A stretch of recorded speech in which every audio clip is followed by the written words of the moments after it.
Welcome to BA385, and we're about to start week number 2.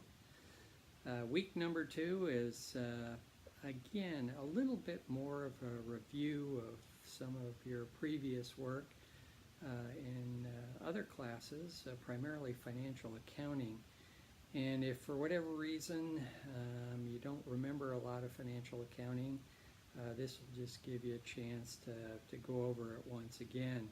And the purpose in this week is not to kind of go over the whole thing and learn how to prepare financial statements again, but just to understand what information is in some of the common financial statements and how that information can be used to determine cash flow. Because cash flow of a business is going to be really important to us as we go through these next several weeks, especially when we start talking about time value of money in weeks 3 and weeks 4. And you may remember from some of your previous accounting classes and experiences that some of the major statements are the balance sheet, the income statement, and then the retained earnings statement. And we'll primarily focus on the balance sheet, the income statement, and then the statement of retained earnings to calculate our cash flow. And in my class notes that I posted for week number 2, there's some really good examples from a company, a fictitious company called JF and Sons. And then if you read through the book and my PowerPoint slides, there's another really good example of how to do all this from a company called Batista Company. And so that step by step will take you through this. But if you have any questions along the way, please let me know, and we'll get those questions worked out. But again, in this, we're just going to do some review and use the review to help us determine the cash flow. And what I also did in week number 2 is I put in some additional support material. And you remember, with additional support material, it's just there to help you for your own use. And if you don't care to look at it, that's okay, because it's not going to be on any tests or any homework assignments. And one of the items I put in was some review of financial statements from the Securities and Exchange Commission. And then I also did put in a video about a review of some of the financial statements from the Khan Academy.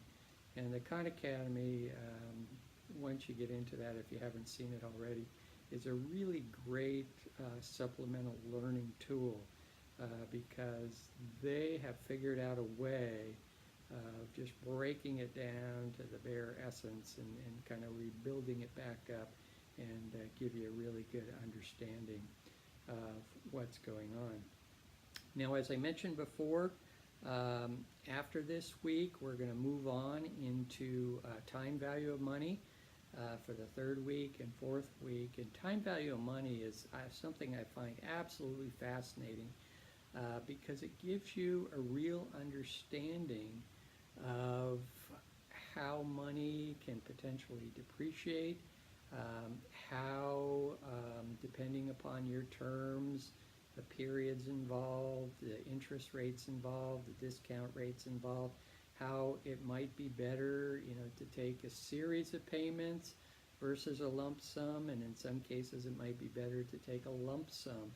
And this is the type of information that can add value to your own organization or to you personally, because many times it might seem, gosh, it's better to take a series of payments from a vendor rather than asking for a lump sum right away. But then when you do some of the calculations, you might find out you're losing money by taking the lump sum, and you might be better off taking a series of payments, or vice versa. But this will give you the ability to start using information and helping you make really serious financial decisions.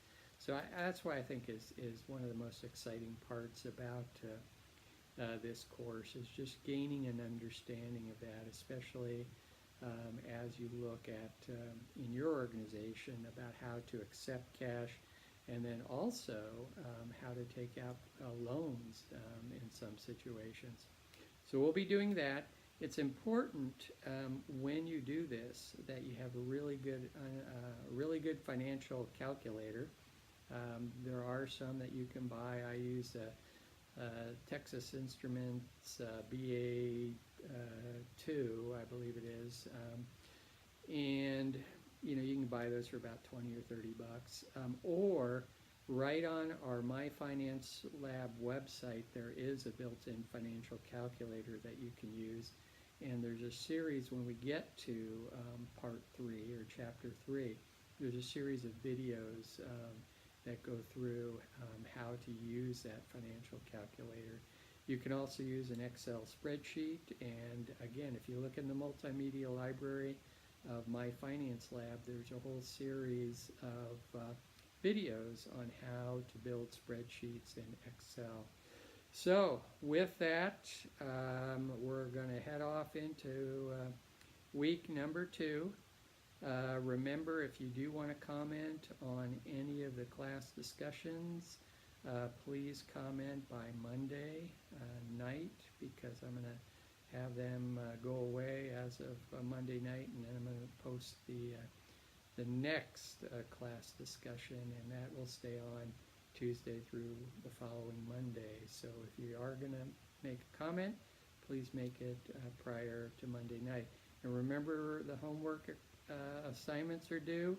If you're having any problems at all, please let me know, and I can help you out with that. And it looks like just about everybody has registered with My Finance Lab, but if you are having any problems getting into My Finance Lab, we can take care of that. And again, my apologies for all the problems that happened during the start of our first week. Never happened before, and who would have guessed? The bookstore would have forgotten to buy the books with the codes, and who would have guessed that for about 2 days that My Finance Lab would be collapsing, and Pearson Publishing was having a nationwide problem.